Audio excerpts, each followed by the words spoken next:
There is nothing wrong with your radio. Do not attempt to adjust the volume. We are controlling the broadcast. For the next hour we will control all that you hear. You are about to experience the knowledge and insights of the Media Mothership. All right, welcome to Edge Radio 99.3 FM. This is Media Mothership. I'll be your host, Dr. Craig, and as always on Media Mothership, we broadcast out of our hidden underground studio, it feels like sometimes, in Nipaluna on the UTAS Sandy Bay campus in Hobart, Tasmania. On this show, we explore everything in and around the world of media, in particular how it can shape our understanding of the world around us. And today I'm joined by three practitioners of shaping the world around us through media.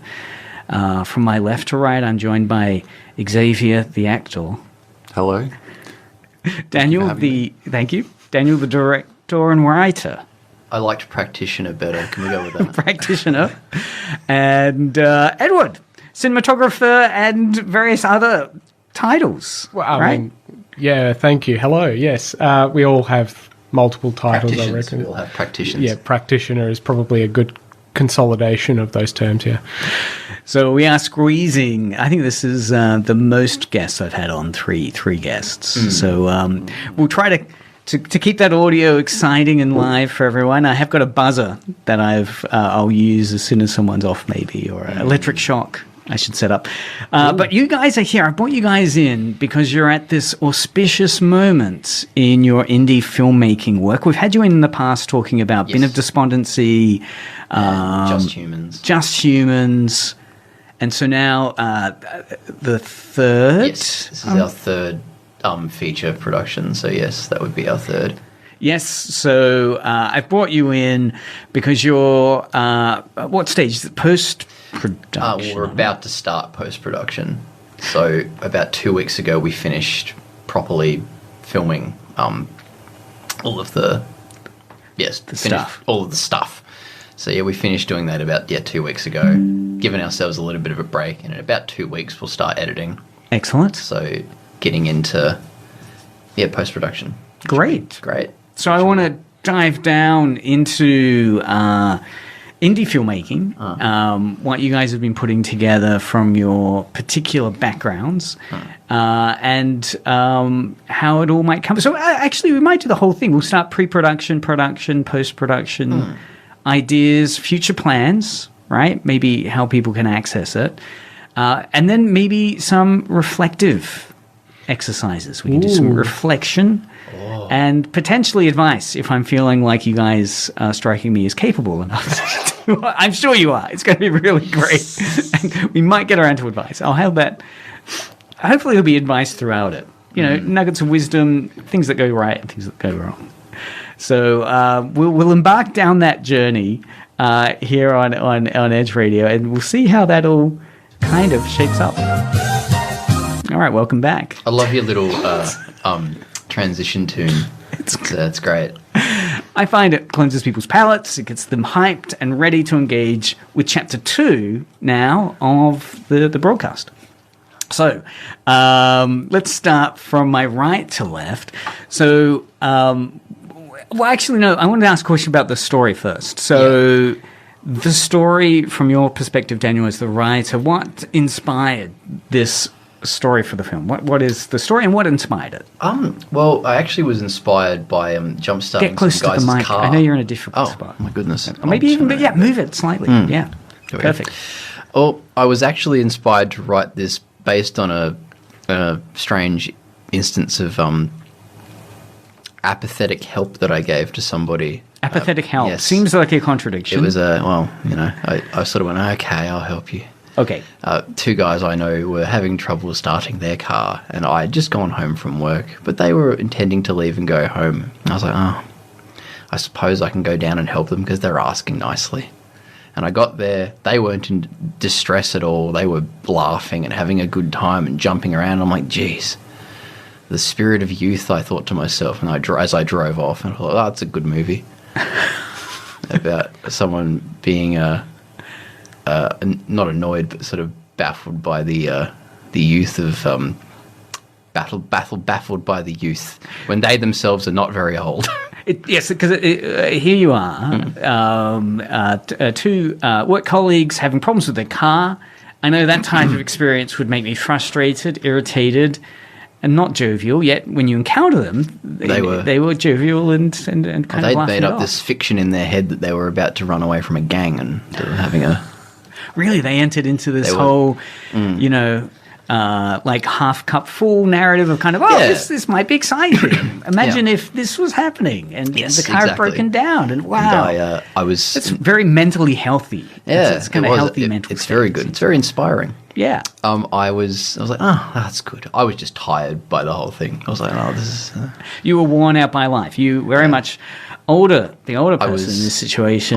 I'm like, what, 7 or 8 years older than they are? Ancient. Ancient, I know. Because we're talking about, I guess, that kind of slightly more compressed speed of life that goes by when you're younger. Yes. Right? I mean, when you're 14, like I imagine, like for a 20-year-old, the experience of COVID is ancient, right? That happened like a quarter of their life ago or something. Right? So that's kind of like, that's history. Yet if you're 40 plus or 30 plus, it's like, no, that's recent history. So Yeah. again, it's one of these moments. You're a bitter... So Older I individual. bitter old man for like 30 seconds. And I thought, oh, it'd be interesting to explore the sort of, I guess, the micro, how the micro changes of someone who's 20 and someone who's 28, where the difference is there.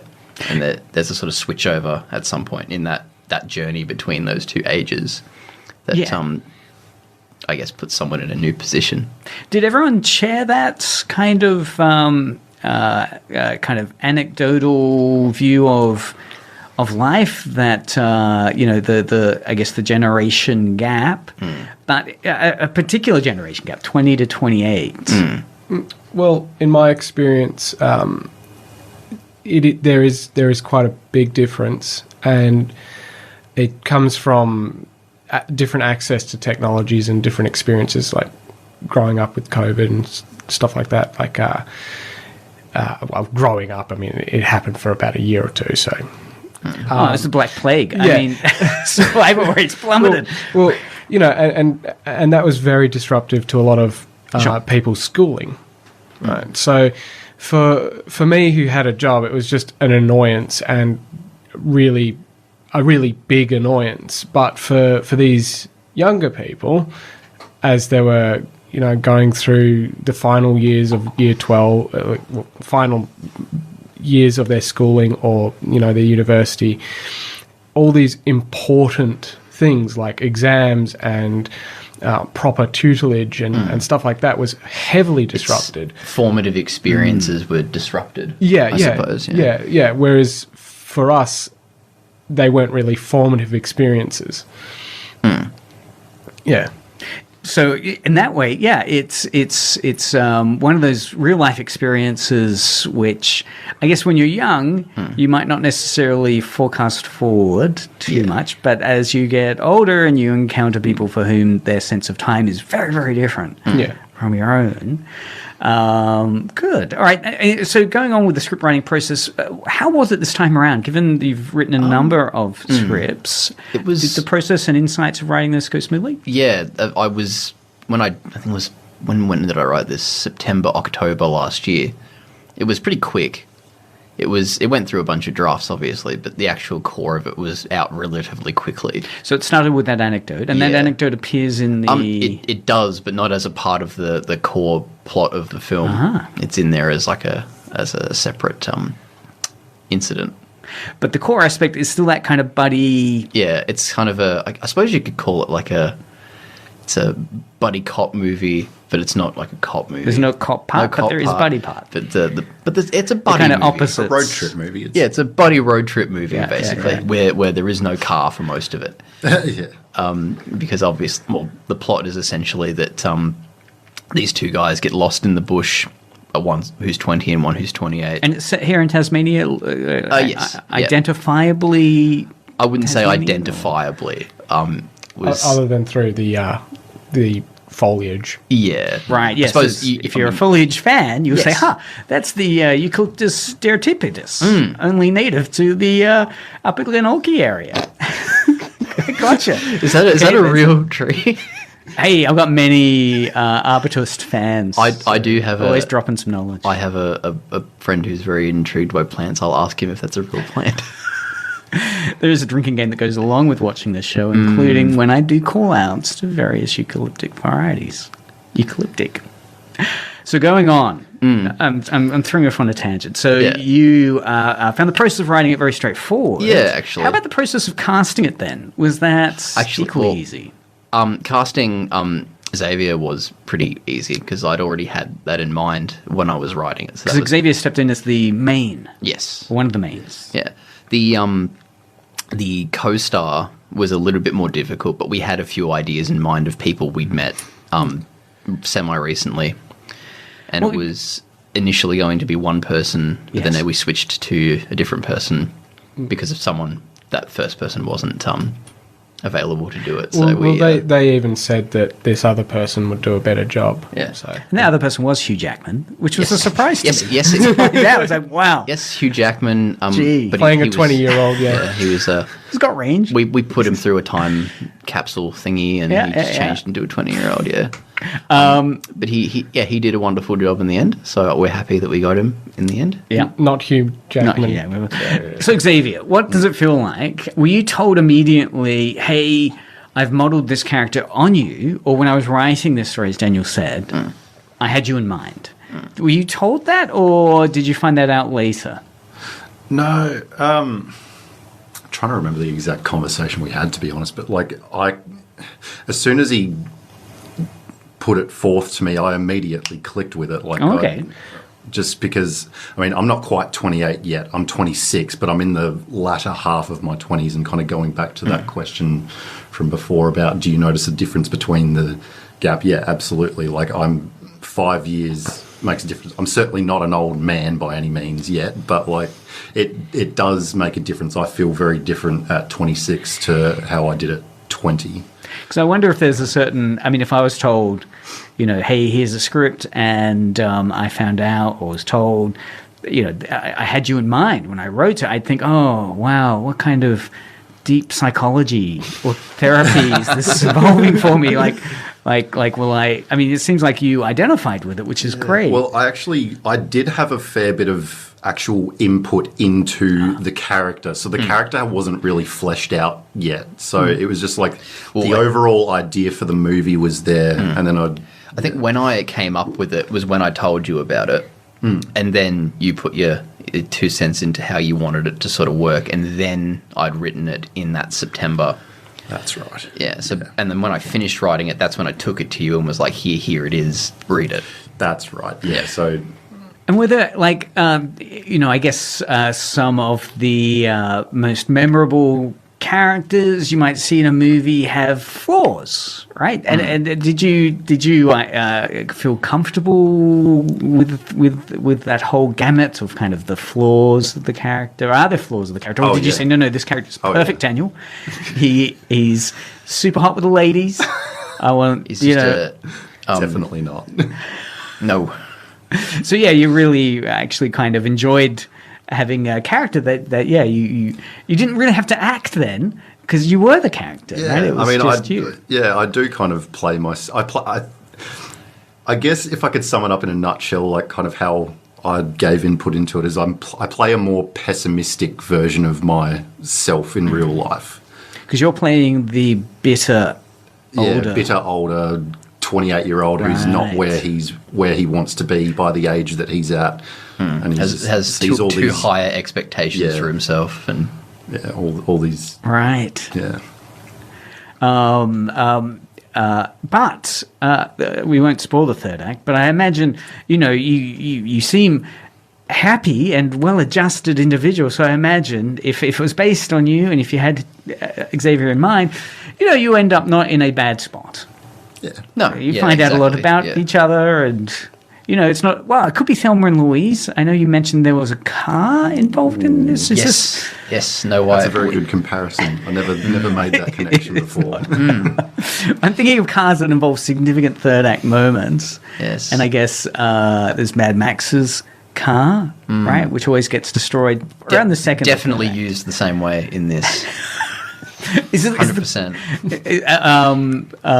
It's not like I use it as my actual car now. So, oh, yeah, right. Well, yeah. I hope you do.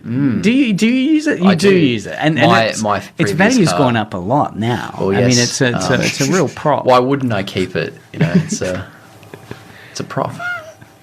So on casting, what else were you looking for with casting? You said you had a bit of problem with the. And full confession here, I should say that I guess I could say cast. I was an extra. You were I suppose the lead character of one scene. Yeah, I had a speaking role. Yeah, a significant speaking role in one scene. It was probably my funnest day. Like for me personally, filming it was actually probably the most fun I had on a set in a very, I enjoyed long it too. time. Yeah, It was a very, very good day, that one.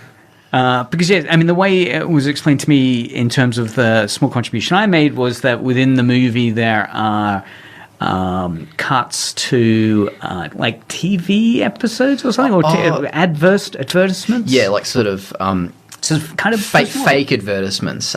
For anybody who watched Just Humans, in that we had intermissions, and there were about 8 of those, where it was a sort of an extra little bit that we just plonked in here and there. And for this, I wanted to do that again because I think that's fun. So you feel that but I wanted to, yeah. They break up the movie a bit, and there's and I thought in this case, since it's a lot of it's 2 guys walking around in the bush, you kind of want to break it up with a few different other little bits and pieces to give it a bit of some different colours every now and again. I'm trying to think like it's just Starship Troopers. There are films which will stuff like that, yeah. break to an ad, and I thought to myself, well, instead of just having them be very just random, kind of like they were in our previous film. Well, they weren't random; they were about the characters from the film, so that there wasn't that much of a separation between the intermissions and the actual scenes in that movie. Like, you could just not have mentioned that they were separate, and it wouldn't have really mattered. But in this, I thought, well, how about none of the characters from the actual movie appear, or if they do, it's incidental, and they'll have each of them be about a different character who sort of reflects the ideas of the movie in a different way. And I made one that was based on that scene that I described earlier with helping someone start their car. And I thought, oh, that's good. And then I made a few more, and I thought, oh, this is all very cool. But 2 of them ended up as fake advertisements for things, including the one that you were in. And then I thought, well, that's interesting. So then I sort of remade them all to all be ads. And so the fact that they're ads is sort of a twist in each of them, I suppose. But some of them aren't. But some of them are obvious. But I thought that was an interesting way to sort of unify them but separate them from the movie. They could be watched on their own, totally fine. And I just think it's fun to have little extras just sprinkled throughout to break up the movie. It also helps expand our network as well. Like, because to get near strangers to commit to a several month process is a lot harder than to go, hey, you want to come in for half a day? It's going to be a bit of fun, you know. Yeah. And you can get that one person who's starring in just that one scene, and that's their thing. Yes. They can really take ownership of it. That's quite clever. And you can, in the lead up to doing all of it, with each of those, I'd met up with most of those people to give them like a really good insight into what I wanted out of it. Took them out for lunch and all that sort of stuff, just to get it into their heads what they were doing, and they all took a lot of ownership of that particular scene, which is quite nice. Well, which brings us around to topic 2, production. Yes. So we're talking there a little bit about the process of actually making this film. So what were some of the challenges that you faced? Really, how did weather get in the way? I mean, it was a long film shoot, right? It was 6 months. Yep. From 17th of December to about 2 weeks ago. Right, so we're starting in summer, middle of summer, and then pushing through till, are we in the middle of winter now? Yeah. Sort of middle of winter, I guess, yeah. Because the original, it was 21 days all up over however many weekends. Because you were finding time mostly in the weekends, sometimes like a Friday night. No, not really. Weekdays were pretty sacrosanct. Yeah. So you need a lot of time to really make it work, I suppose. So you wouldn't want to try and squeeze something in on an evening. But initially, I thought I'd imagined that those 20 days would be up by the end of February. Really? Starting December. Right. But it seems optimistic given that it only wrapped up. Yeah, well, it would have been totally fine so long as the weather had played nice consistently for weeks and weeks. Yes. Because even on the second day, we had to cut short because it rained. And I was like, oh. And then we tried to refilm that scene, and then we had to cancel that, and then we had to postpone it again and again, all because of the weather. Yeah. And the problem with the rain for that scene was just the noise it was making? Oh, no, it was just that it didn't fit. I'm like, I can't have it raining in this, so that particular scene didn't get filmed until 2 months after it initially was supposed to. Yeah. I mean, there was a few little instances like that. That's probably the biggest barrier. So, I mean... and because it's quite a sequential movie, especially the middle of it, so you can't really have the different scenes having totally different weather, and it would... Yeah, like 5 minutes later, suddenly they're all dry. Yeah, it just doesn't... we got away with it once, and we actually used... It wasn't originally supposed to be a rainy scene, but then we changed it into one as while we were there. So that kind of... But speaking of the weather, there was a day when we were filming down the channel, and there were sort of multiple fronts of rain, and so we'd be driving to the location. It's raining. Through because we had a little weather app. Yep. So we were looking at the rain, the radar. We're looking at the radar, and so we drive to the location. We get everyone out, quick, film, and then we're done in 5 minutes, and then then the next front comes in. Oh my god! And starts raining as we're packing up, and we drive through that one, and we repeat that about 4 or 5 times. So it was drive. Oh, it's not raining. Get back in the car. It's raining again, and it just so happened taking advantage of those pockets of sun just to get. It just so happened to sync up with how long it took to film those scenes and how long it took to drive to those locations. Which is so tricky because you've not only got yourself being involved, but then the extras, the actors. It's on that day it was lucky that we were only dealing with 3 people who were in front of the camera, so that was all right. But and there was no audio for those days either because it's a musical montage segment that we were filming that day. So a big challenge was the weather. Any other major challenges that you overcame? Or there was an alarm. Wasn't there an alarm that went off? Oh, yeah. Yes. No, that did happen. Oh, yeah. That was quite funny. Police weren't called, but nevertheless, a big blaring alarm. Because you're filming on the weekend, so obviously one of the problems there is getting access to locations. Yes. No, and having them opened up and so forth. Our production manager, Eiley, who has been on the show before. My sister. Right, yeah. Eiley's doing great work. Yeah. She organised for us to use a school because she works in that sort of field, and she had contacted the right people and did all of that stuff. Sounds good. Yep, that's fine. And then we got there in the morning. She goes to open it, and alarms go up. And I'm like, oh, okay. And so she had to call. So the full-on security alarm system went off because you opened a door? Yes, because we put a key in a keyhole. Which, really? Yeah. Right. But that's how the alarm system works. Yep, you got to disarm it before you do that. And it turned out that the person just had not disarmed it yet. Because it's Saturday. Yeah. And they had to be reminded, which was totally fine. The whole situation was quite funny. And it got resolved before police were called or the local neighbourhood. Oh, yeah, no fines or anything like that, no. Glad to hear. No, it was good. Just a mistake on the part of annoyance. Mild annoyance. Yeah, mild annoyance, exactly. So just those main challenges, everything else? Well, actually, a bit of an obscure one, but I think is still pretty relevant, is looking after yourself. I think that's it's very disruptive. A production is for your mental health, right, and for your physical health. Yes. Unless you've got something in place to kind of help you maintain that. Like maintaining motivation, like addressing imposter syndrome. concerns that pop up, or- For me, no imposter syndrome or no loss of motivation, and it was more just stress, and not from the production itself, just from everything else and the production. And it was like, what is that? It's a stress meter. It's okay. It was my phone telling me that I have to drink water now. Oh, There we go. Yep.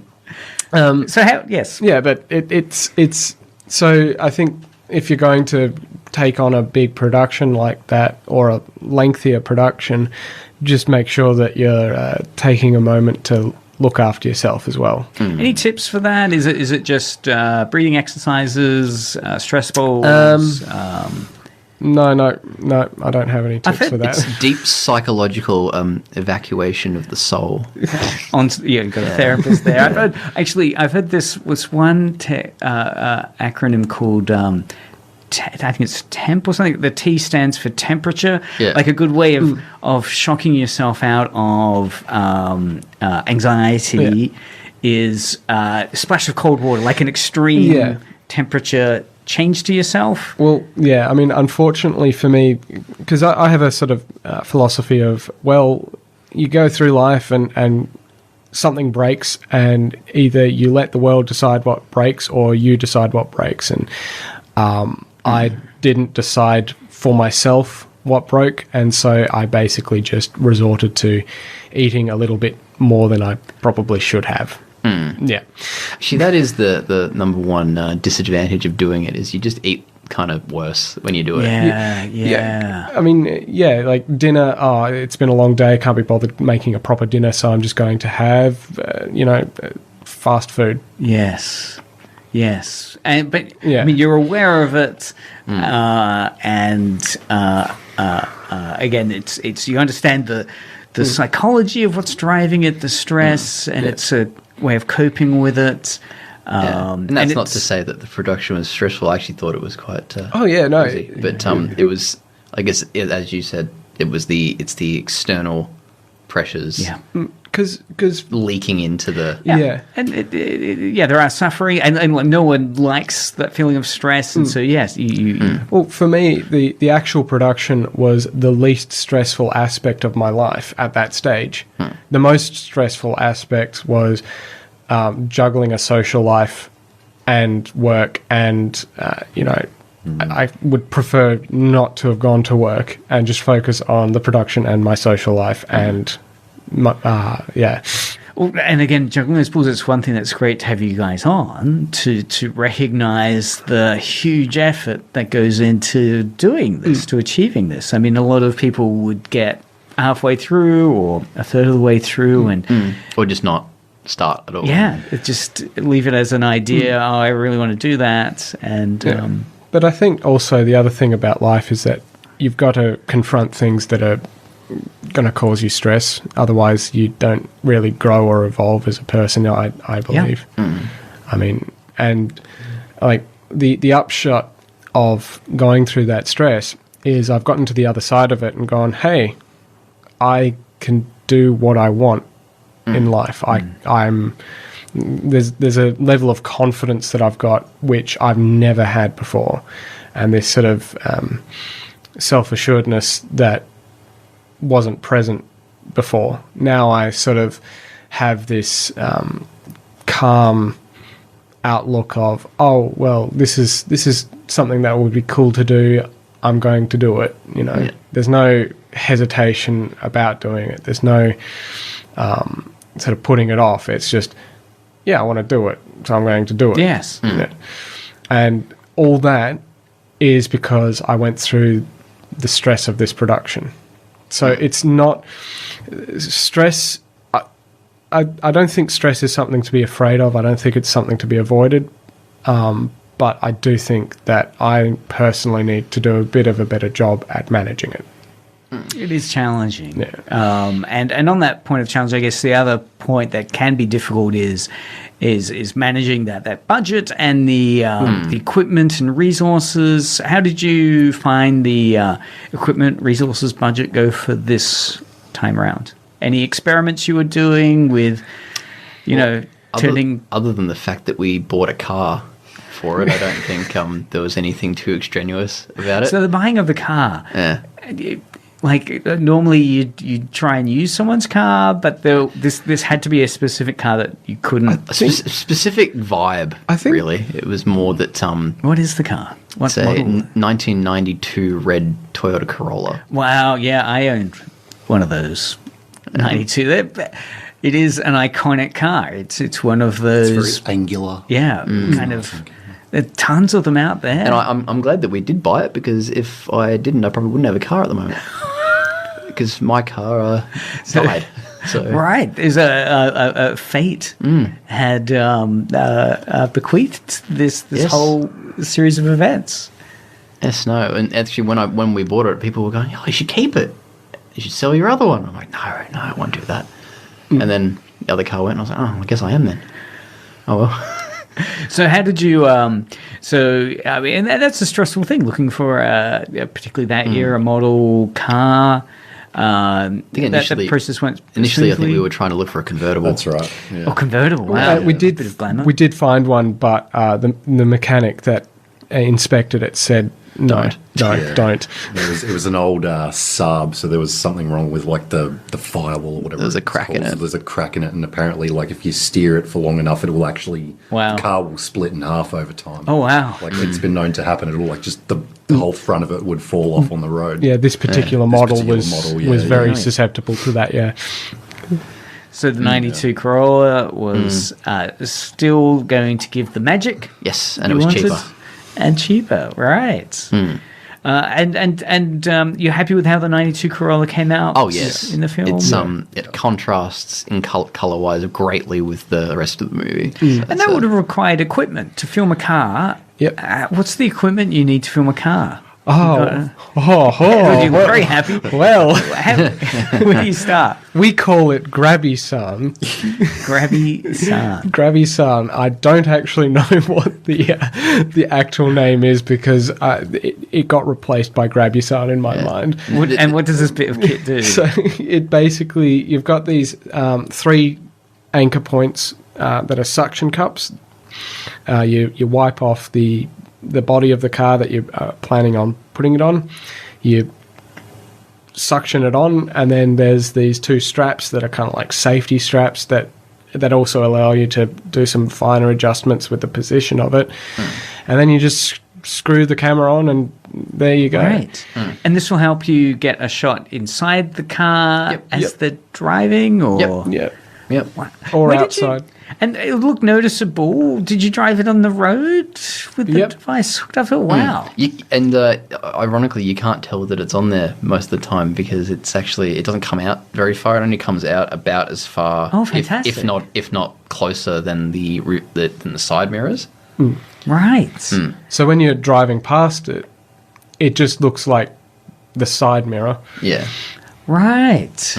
Oh, perfect bit of kit. How did you find that? Was it on YouTube? So you want to film interior of a car driving? Yep. This is- I went on YouTube, as always, as anyone who's listened to me rant and rave about this before. YouTube. It's great. You just look up, I want to film on a car, and then how do I do that on a budget? And then blah blah blah blah blah blah. It sends you to this, sends you to that. You go, yep, okay, I'm going to buy that. I'm going to do that. Blah blah blah. Done. Because there'd be like the DIY Bunnings option. Then the kind of, Which I'm sure would be incredibly unsafe. the kind of AliExpress Chinese thing that'll take 6 months to get here, or... Yeah, no, I think with something like this, you're wanting a camera to be safe, and if you've spent some money on your camera, do it properly. Yeah, right, yeah. If you're going to screw in $X$1,000 or $100 worth, bit of camera gear. Yeah. You don't want, a PVC pipe from Bunnings. No. No. Blue tack to the side of the car holding it. That would also vibrate too much as well. Yeah. Right. I'd imagine. Were there any kind of were there any kind of cheap DIY workarounds during the shoot this time, or was everything kind of purpose built or bought? I think everything was purpose-built. Yeah, pretty purposeful, actually. We actually did a lot more with props this time than we had in the past, which is cool. What were some of the props that you were using? We had to build, or Xavier had to build, because he knew how to do it. Yes. So we had I made this rusty old phone, like a rusty looking old phone booth. So it's made out of wood, and I painted it with metallic paint. So we're talking like an old telephone. Yeah, I've kind of modelled it off like the Telstra boxes that we currently see on the street, the metal ones. Yeah. And so there's this whole backstory that we wrote into the script. So this is a kind of a fun little thing. So I don't know if anyone's ever done this themselves, but Telstra have free calls nationwide on the phone booths. Yep, so on the side of the road or at like Elizabeth Mall, Elizabeth Mall, you can go there. And so I just decided one day to call my phone on one of the boxes, and then I called the phone booth back, and then you can call them back. Really? Yeah. Dead so set. There's a number there. I guess there is. Yeah, and you can find out what the numbers are. I've got a whole bunch of them in my phone now that I've saved, all different ones, and I just came up with this whole crazy Have thing. you called those numbers? I have. No one's ever picked up, but because when you tested it, it does ring.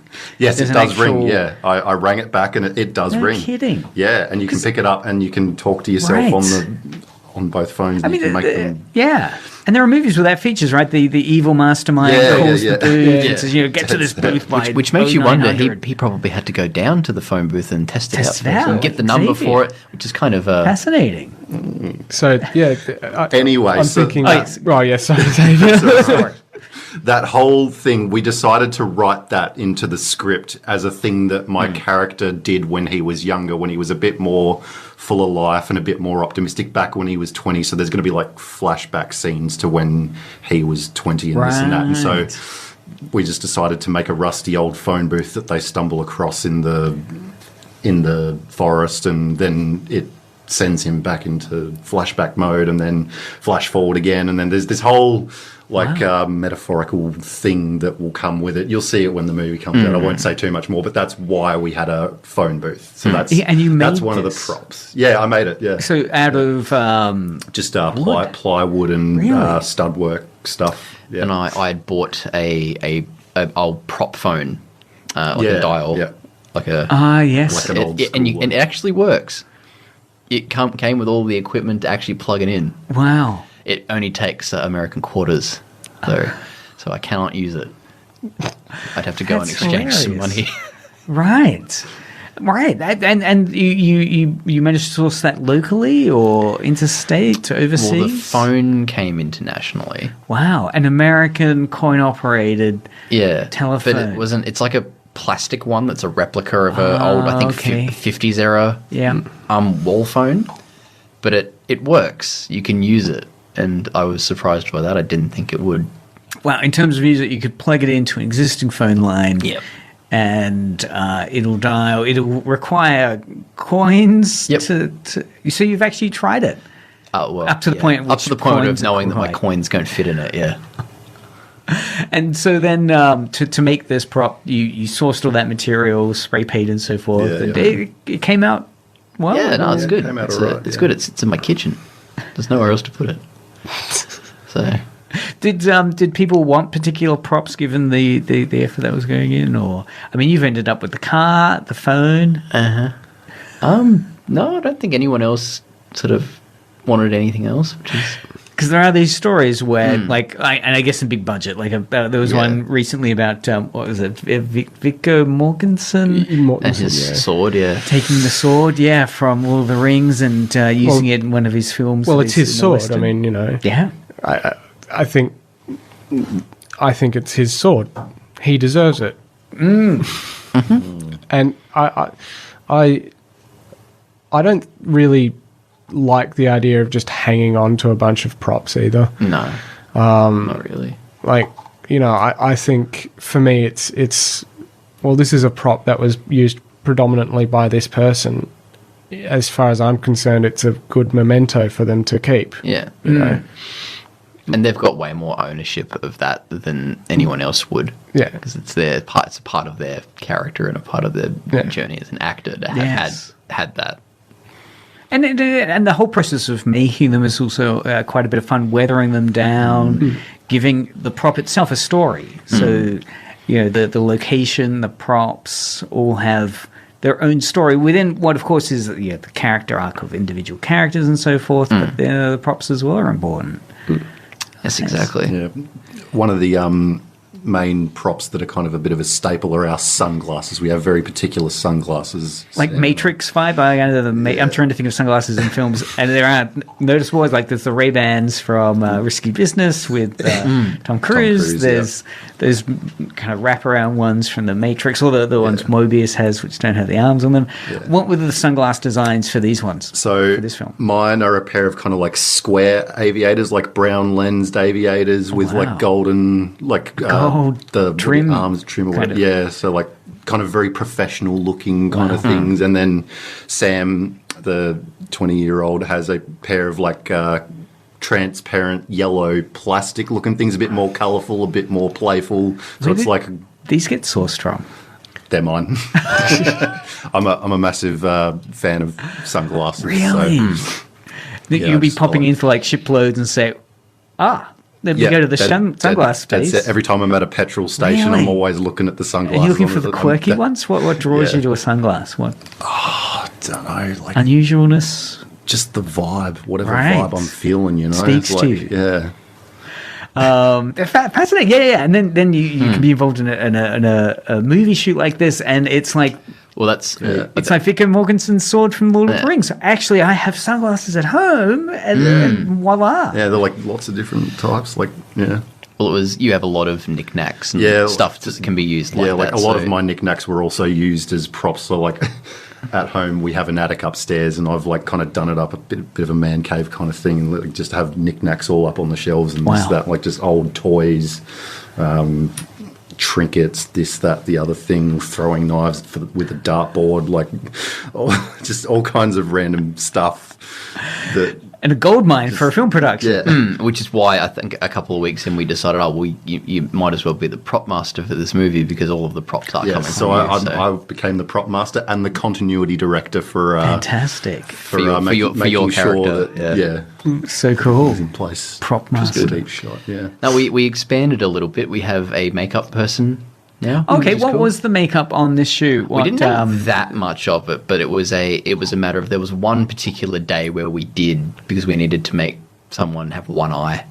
Oh, so like one eye, like a cyclops one eye. No, or as in like one eye was missing with a one eye pirate was patch. missing, not with a patch, but with a giant scar on it. Wow, the scar. So we wanted to do that, cool. and so we needed somebody to do that, and then Xavier's cousin knows how to do that, so we got her to do that. Really? So and we're planning to give her more work, so that'll be good. Wow. Whenever I think of makeup, I always think of horror films, zombie makeup and so forth. So curious to see where future makeup might go. That'd be exciting for the next project. So production seemed to have a number of really memorable moments. We've only got about 12 minutes left, 10 minutes probably. Oh, no. I know. It's going by so quickly and we're only up to production. I do have a question about post-production because I know in the past we've talked about music on films. What was the approach in terms of how you're going to approach music? Is there going to be music in this film? Are you going to source some? How have you gone about that? I actually came up with every bit of music that I wanted in pre-production. Right, it came up in what way? You scored it on a piano, you've got it no, at home, I'd written the movie around the idea that I wanted music in it. Yep. So there are just a few scenes in there where I was like, well, this scene is going to have music. What do I want for this? So like sad music, happy music. Yeah, so I wrote down, or even just fully recorded songs. And I thought, I have an idea for this. Like Bon Jovi's... something like that. Right, but something you could actually get without having to pay a lot. Yeah. And then and we know like a fair few musicians who are keen to do that sort of thing. So. Right, local musicians. Yeah, local. Oh, great. The guy who did sound for us is also going to produce some tracks for us as well because he's a music guy, like a real musical genius, and just really good with sound as well, obviously. Yeah, really good creative talent locally to enjoy. Yes. So what is the music score? I imagine it's not like a Blade Runner vibe. It's probably more, how would you... Oh, it's pretty varied, actually. There's some, like, country tunes in there. There's some more, like, quirky pop stuff. And there's one instrumental that I envisage being quite artsy sounding. And when you think about the score and soundtrack for your film, are you also thinking, do I want to own this music if I'm going to work with a musician? Do I want to make sure I've got the rights for it? Or how does that process work? It just depends on each individual track, I guess. I mean, I know for the ones we did for Just Humans, there's one track there that we just entirely own. Yes, right. So even which though one's you that got one again? Catch the Rain. Yeah, that's right. Okay. Catch the Rain. And So- why did you decide that one was the one? That you it was more that it was. I actually don't know how the decision was come to that we owned that one, Oh, sorry. Never mind. but it just sort of happened. I suppose I don't really remember what the process was, but a lot of the other ones we did at the time have shared ownership. So Right. What does that mean? It means the artist partially owns it, and certain you... amount of, and then we own another. And then there are percentage other of it. ones where we license them as opposed to yeah. And that's for only a certain duration or something? I know there are some... I think it's just to be used in that production. right, yep. Yeah. Sort of henceforth. Yeah. So there won't be a version in 5 years' time where you've had to put... No. I mean, we're I guess we're a people who- cottage industry, Yeah, so the people that we know are a bit more sensible than that. yeah, Yes. like we're just Yeah. not really trying to screw each other over. We're just trying to share our world with each other, and I think on the Hollywood productions where that it gets political with all that sort of stuff, and all these lawyers involved just for 30 seconds of a track. And so the sound design as well, in terms of you're going over now, watching and listening to some of the footage. You're happy with how it's all kind of appearing and sounding? Yes, no, definitely. I think we've discussed at length how much of a jump in quality there's been from our last production to this one. There's like I think that it's an astronomical change. Yeah. In the quality of shots and how that integrates with the script itself and how those things reflect on each other is quite a bit more than has been in the past. That's excellent. And the sound is really good too. We upgraded our sound equipment this time, so there was more that could be done there. Wonderful. And so what are the plans for people getting a hold of it, watching it? Are there any distribution plans, film screening plans? So the screenings probably won't take place for another potentially year and a bit. Wow, right, yep. So we're only just starting that post-production moment now. Now, the initial plan was that it was going to be September was probably going to be the time this year. But that changed when I realised there was a certain due date that I had misunderstood. And it was that we would have had to have had it done like several months ago for that to have worked. And I was like, well, we'll just wait till next year. Because there is a specific, I won't spoil it, but there is a specific thing we want to put it in and enter it into. Like a film festival or something. Yeah. Right, yeah, because I was going to ask if there are any plans for film festivals. So you have so that there an is a eye plan on a for film that. festival. We have an eye on something Right. that we're going to have to wait until. But we won't jinx it. No. But it's Cannes. Sorry. Of course, absolutely. But No, that's Plan B. that's But Well, that's really exciting. I'm really glad to hear you guys are thinking of film festivals because Yeah. that makes a lot of sense. yeah, no, exactly. It'll be good. So And obviously we can't, if we were going to do that, we can't really do anything with it prior to that. So right, because some of the requirements of a film festival is released within a certain window for it to count. Or it can't be screened prior publicly. to screening it there. Yeah. Gotcha. So, yeah. And the other thing too about choosing festivals, and to everyone listening, I'm not an expert. I'm figuring this out as we're going along. But my approach to it is, well, we could put it in this film festival, but that's a lot of effort for a very low reward. Or we could put it in that film festival, however, it's very unlikely that we would stand out in that film festival, or very unlikely that we'd actually find any real success with that film festival. So each project needs its own film festival to really focus in on. Strategy. Yeah, and you mentioned Cannes before, and Cannes, it's more like, how would you describe those movies? They're a bit more, I guess,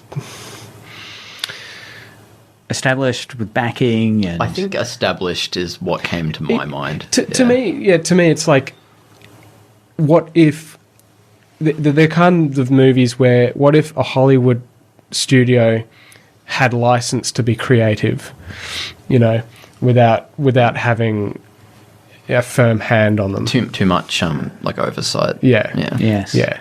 So that sort of quality, but with a more artistic approach to the movie. So, because you were saying, you're learning quite a lot each time you're working on these projects. Any experiences you're thinking of bringing into, heaven forbid I now flag a next project? Yeah, yes. But any experiences you're thinking of bringing into or wisdom you're thinking of bringing into the next project you're working on? Yeah, heaps. None that I can really conjure immediately as I'm talking, because I'm writing something now. Oh, right. To be made in 2025, hopefully. Any hints? Genre? Is it a Western? It's a period drama? It's a drama. Okay. Like a drama. Oh, right. Really? Right. So drama. Yeah. So that means a kind of conflict. Yeah. More tears. Yeah, more like that than our other stuff, which is all... Actually, no, our first film was a drama, kind of. Bin of Despondency. Yeah, it's a bit of an absurdist drama, and it kind of is funny, but it is a drama, I suppose. Yeah. But since then, we've only done comedies, so... I think an important distinction with our older stuff and I guess our newer stuff is that I went in with a chip on my shoulder, and that chip's gone, so that influenced quite heavily how things were done and written. So yeah, that's probably what I'm going to be taking forward, moving forward. No real chip on my shoulder about anything. It feels like, again, bringing it all into a circle. That kind of wonderful moment in the third act of a film where the initial kind of divisions or chips on the shoulders, which might have been there from the older guy to the younger guy, have fallen away, and you've all grown from the experience. But it's talking about the actors that we had, our co-star is actually co-writing this next script with me. Oh, right. Because he expressed interest in me in writing, more so than acting. So he and I are now writing that. And again, in earnest. It helps to have a second person there, because it really pushes you along to do it really consistently. So again, putting yourself out there. You're accountable to somebody else. Yeah. And let's be honest, I'm not really a writer. I'm an editor. Like, I'm good at editing dialogue, but I'm not good at writing it. Well, they say so many films are saved in the edit. Yeah. Well, I wouldn't give myself that much power over this story. I mean, my strength when it comes to writing a script is more sort of choosing specific words, or kind of rephrasing a sentence to make it hit harder or be a bit softer, or have a different connotation. But writing an actual story, that's not really anything that I'm particularly good at, to be honest. Again, the journey each of you have been on in filmmaking is about clarifying who you are. Yeah. I mean, I get in the way in the writing process, if anything. Yeah. If I'm going to be brutally honest with myself. So again, we're pretty much now at the end of the show. Any reflections or advice from this? If you want to do something cool, just do it, man. Make it like Shia LaBeouf. Just do it. Oh, no. Well, you've survived to come out the other end. I mean, I think this is the remarkable thing that... I mean, we've gotten to a pretty good place in terms of creative output in only about 5 years. Yeah. Yes. So which is pretty good. It seems like you've surrounded yourself with a lot of great talent. So I think it's pretty impressive to have gotten it to this position in half a decade. So I would pat ourselves on the back for that. And if anybody wants to work with us, that would be lovely. Where can they reach out to find out? To me on Facebook. And is there a name on Facebook? Yeah, Daniel Brooks. And I suppose you could send a message to the Big Love Studios Instagram that we have. Right, Big Love Studios, and it's on Instagram. It's on Instagram, yep. So people can reach out to you guys either by tracking you down on Facebook through Daniel Brooks. That's Brooks. Yeah, KS, yeah. Or Instagram, the Big Love Studios. Yep. Any other contact points? They're the two main ones. Yeah, those are the two main ones, I think. And look, I'll put Or details in person, up on show you notes. can ambush me in a place you know that I suddenly am. I'm having a party tomorrow night. You can ambush me there. Please don't. It's at my house. The address? No. Well, look, guys, thanks so much for coming in. Edward, Daniel, Xavier, it's been fantastic to have you on. Again, continuing the documenting of, this really fun, exciting indie film career that you've been embarking on for a while now. So I look forward to continue documenting this for future projects, and we'll have to come in as things fine up with potential film festival in the future. In the spring of 25. Yeah. Spring of 25. It'll be gone just like that. So keep listening to Edge Radio. Coming up next is not K-Pop Unlimited because poor Taylor has fallen off his scooter. He's fallen off his horse. Which, could be the plot of some film. He is well, though. But the power of K-pop will heal him. So you can find out more about Media Mothership, of course, on Facebook and Instagram. There'll be show notes from today's episode up on the podcast as well. So I'll make sure there's some contact links for you guys there. And thanks again for coming in. That's all right. That's cute. Thank you for having us. Thank you, Dr. Craig. It has been beautiful, as always. Yes, big love. Big love. Big love. Big love. Big love.